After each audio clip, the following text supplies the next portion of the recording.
गौतम बुद्ध के आध्यात्मिक उपदेशों से भरी एक अनूठी कहानी है जिसमें उन्होंने अपने एक शिष्य को लक्ष्य प्राप्त करने के मार्ग का सीधा उपदेश दिया। एक समय की बात है, गौतम बुद्ध अपने आश्रम में ध्यान कर रहे थे। उनके एक नए शिष्य तन्मय नामक युवक ने अपने लक्ष्य की प्राप्ति के बारे में उनसे पूछा। शिष्य: भगवान, कृपया मुझे बताएं कि मैं अपने लक्ष्य को कैसे हासिल कर सकता हूं। गौतम बुद्ध मुस्कुराए और बोले, बेटा, लक्ष्य की प्राप्ति के लिए तुम्हें कुछ महत्वपूर्ण चीजें सीखनी पड़ेगी। शिष्य ने आत्मविश्वास से कहा, जी हां भगवान, मैं तैयार हूं सीखने के लिए।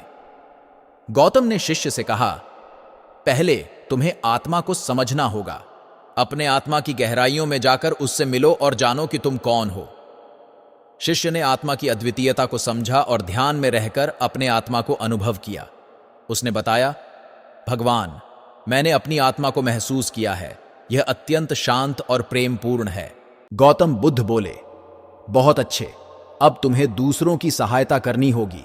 अपनी खुशियों को दूसरों के साथ साझा करना सीखो।